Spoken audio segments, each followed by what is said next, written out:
ઈટ હેલ્ધીમાં તમારું સ્વાગત છે. તો અહીં એક પેનમાં મેં 1 કપ મિલ્ક પાવડર લીધો છે અને આ બીજો કપ મિલ્ક પાવડર લઈ લીધો છે, એટલે કે 2 કપ આપણે લીધા છે અને 1 કપ પાણી લેવાનું છે અને બંનેને સરખી રીતે મિક્સ કરી લેવાના છે. તો અહીં તમે જોઈ શકો છો કે આપણે મિલ્ક પાવડર અને પાણીને સરખી રીતે મિક્સ કરી લીધા છે. બેટર છે તે લમ્સ ફ્રી હોવું જોઈએ. તો હવે બાકીનું પાણી આપણે એડ કરી દઈએ. તો અહીંયા ટોટલ મેં 3 કપ પાણી પાછળથી એડ કર્યા છે, એટલે ટોટલ 4 કપ પાણી આમાં આપણે એડ કરી દીધું છે અને ફરીથી એકવાર સરખી રીતે મિક્સ કરી લેવું. તો 1/4 કપ જેટલો કોર્નફ્લોર એડ કરી દઈશું અને એને ફરીથી મિક્સ કરી દેવા. તો હવે મેં પેનને ગેસ પર રાખી દીધું છે અને ધીમા તાપે તેને હલાવતા જવાનું છે. તો સતત દૂધ અને પાણીને હલાવતા રહેવાનું છે. તો અહીં મેં કાચનો બાઉલ લીધો છે, તેને દૂધથી ગ્રીસ કરી દેવાનું છે. તો 1/4 કપ જેટલી બુરા ખાંડ નાખી છે અને એકવાર મિક્સ કરી લેવાની. તો અહીં મિશ્રણ ગરમ થઈ ગયું છે. આ ચીઝ સ્લાઇસ છે તેને ખોલીને આપણે દૂધની અંદર એડ કરી દેવાની છે અને થોડું મિક્સ કરી લઈએ. અને આ બીજી સ્લાઇસ છે તેને પણ આપણે એડ કરી દઈએ. અહીં મેં પરફેક્ટ 2 ચીઝની સ્લાઇસ નાખી દીધી છે. હવે ધીમા તાપે મિક્સ કરતા જવું અને તેને ઉકાળતા જવાનું છે.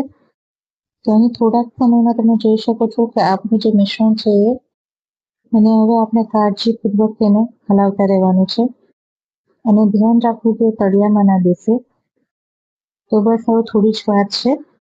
તો અહીં મેં 2 ટેબલસ્પૂન જેટલું દેશી ઘી લીધેલું છે. તમે ઈચ્છો તો બટર પણ લઈ શકો છો, પણ આપણે ચીઝ લીધું છે એટલે વધારે ખારું ન થઈ જાય, એટલે મેં અહીં દેશી ઘી લીધું છે અને સરખી રીતે આને મિક્સ કરી લેવાનું છે.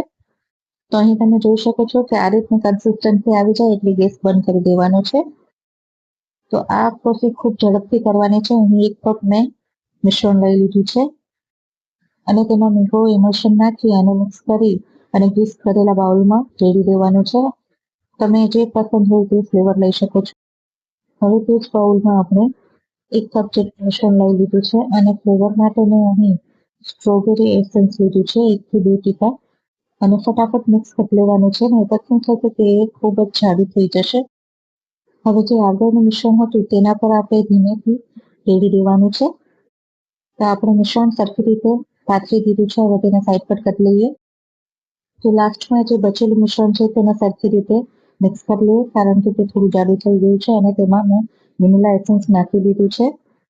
અહીં દરેક એસેન્સ 1 થી 2 ટીપા જ નાખો અને આપણે ઉપર રેડી દેવાનું છે.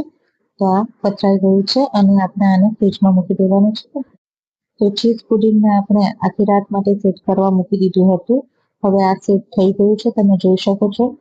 તો જે પણ થાળીમાં તમે કાઢવાનો હોય થાળીને પહેલા ગેસ પર લેવાની છે અને પુડિંગની મેં ધાર છોડાવી દીધી છે. હવે પુડિંગને આપણે અનમોલ્ડ કરી દીધી છે. ખૂબ સરસ બની ગઈ છે પુડિંગ. આ પુડિંગ ખૂબ જ ટેસ્ટી બને છે અને જેલી જેવી લાગે છે. બાળકોને ખૂબ જ પસંદ આવશે અને તમે તહેવારમાં પણ બનાવી શકો છો અને ગરમીમાં પણ બનાવી શકો છો. આ ઠંડી પણ એટલી જ સારી લાગે છે અને ગરમ પણ એટલી જ સારી લાગે છે. તો આ પુડિંગમાં ફક્ત એક જ ધ્યાન રાખવાનું છે કે બધી પ્રોસેસ તમને ફટાફટ કરવાની છે અને તેને સરખી રીતે હલાવવાનું છે જેથી કરીને નીચે ન બેઠે. તો આ પુડિંગ જેના દાંત ન હોય તે પણ સારી રીતે ખાઈ શકે છે. ખૂબ જ ટેસ્ટી બને છે અને એકવાર બનાવશો તો તમે વારે વારે બનાવ્યા કરશો. તો કેવી લાગે રેસીપી? જો તમને મારી ઈટ હેલ્ધીની રેસીપી પસંદ આવતી હોય તો મારા વિડીયોને લાઈક કરજો, હાઈપ કરજો, બેલ આઇકન દબાવવાનું ન ભૂલતા અને સબસ્ક્રાઇબ જરૂર કરજો.